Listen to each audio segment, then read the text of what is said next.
markets, and even less to work for someone who did.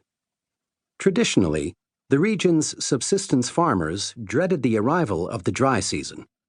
Every November, with months of drought ahead, Salvadorans, like their neighbors, prayed for the return of the rains on which they depended. Deep into the 19th century, life for many people in the Salvadoran countryside went on much as it had for hundreds of years. As the sun came up, men carried farm tools along narrow dirt paths that ran from small villages to remote garden plots. And when work was done, they returned home with whatever was ready to eat or sell in local markets. Parents taught their children everything they needed to know to live this way. And once a year, when the weather changed, Salvadorans, like their neighbors across Central America, honored their families' ancient debts to the earth and called out to the protective spirits of their ancestors by decorating graves, dancing, singing, drinking, and feasting.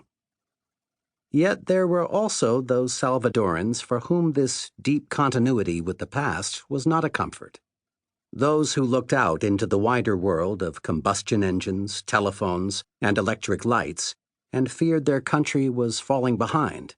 And this group wielded disproportionate political power. Subtly at first, but then radically after 1879, the agrarian foundation of Salvadoran life was uprooted to clear the way for a different future.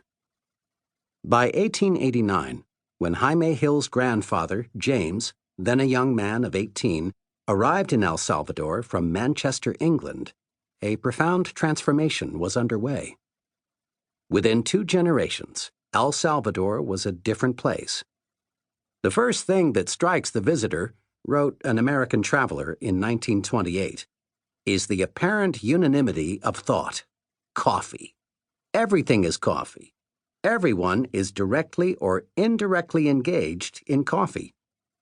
Salvador is a country which should live as a unit with but one theme, a single subject, coffee, said the Salvadoran Minister of Agriculture, a coffee planter himself, in the same year.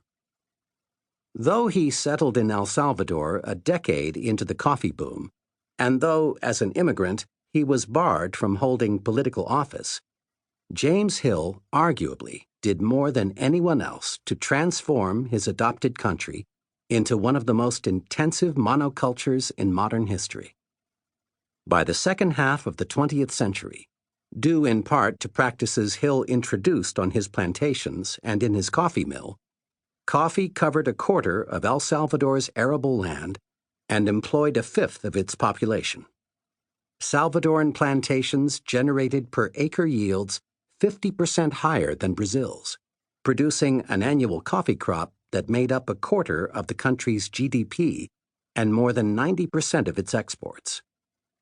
Significantly, and due in part again to relationships Hill helped to forge, most of those exports ended up inside brightly colored tin cans lining supermarket shelves in the United States, which had, over the same period, become far and away the world's leading coffee-drinking country.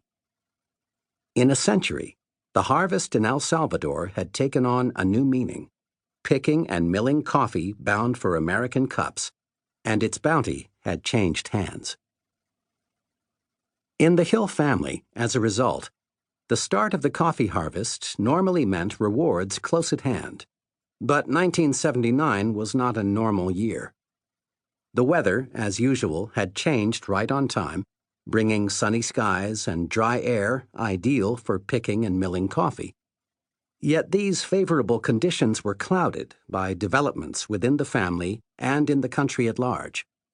Jaime, the oldest of 3 brothers, had recently been demoted from his position in the family business, which had expanded since World War II from coffee into real estate, construction, finance, and insurance.